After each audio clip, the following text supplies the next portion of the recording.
Hello friends, welcome back to my YouTube channel. ನಾನಿವತ್ತು ಒಂದು short movie review ಮಾಡ್ತಾಯಿದ್ದೀನಿ.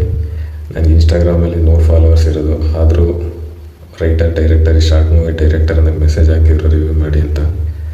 So 100 ಜನ ಇದ್ದರು ನನ್ನ ರಿವ್ಯೂ ಕೇಳೋಕ್ಕೆ ಮೆಸೇಜ್ ಹಾಕಿದ್ರಲ್ಲ, ಅವ್ರಿಗೆ ಥ್ಯಾಂಕ್ ಯು ಹೇಳ್ತಾ. ಈ ಶಾರ್ಟ್ ಮೂವಿ ಹೆಸರು ನಿಮ್ಮ ಗಮನಕ್ಕೆ ಅಂತ.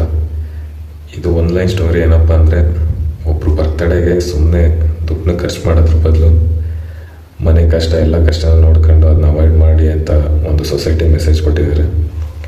ಇದು 27 ನಿಮಿಷ ಐತೆ. ಡೈಲಾಗ್ಸು, ಡೈರೆಕ್ಟರ್ ಆ್ಯಕ್ಟರ್ ಎಲ್ಲ ಒಬ್ಬರೇ, ಧನಂಜಯ್ ಅಂತ ಎಲ್ಲ ಚೆನ್ನಾಗಿ ಮಾಡಿದ್ದಾರೆ. ಮ್ಯೂಸಿಕ್ಕು, ಸಾಂಗು, ಅಲ್ಲಿ ಕನ್ಸಲ್ಲಿ ಬರೋದು ಯಾರು ಅಂತ ಒಂಥರ ಟ್ವಿಸ್ಟ್ ಇಟ್ಟು ಚೆನ್ನಾಗಿ ಮಾಡಿದ್ದಾರೆ. ನೀವು ನೋಡ್ಬೋದು, ನೀವು ನೋಡಿ ಚೆನ್ನಾಗಿ. ಸೊ ಇದ್ರಲ್ಲಿ ಏನು ಕಷ್ಟ ಆಯ್ತಪ್ಪ ಅಂದರೆ, ಒಂದೇ ರೂಮಲ್ಲಿ 15 ನಿಮಿಷ ವೀಡಿಯೋ ಮಾಡಿದ್ದಾರೆ. ಸೊ ಅಲ್ಲಿ ಅಷ್ಟು ಲಾಂಗ್ ಬೇಡ ಅನಿಸ್ತೈತಿ. 27 ನಿಮಿಷನ 20 ನಿಮಿಷದಾಗ ಮುಗಿಸಿದ್ರೆ ಇನ್ನೂ ಚೆನ್ನಾಗಿರೋದು. ಮತ್ತು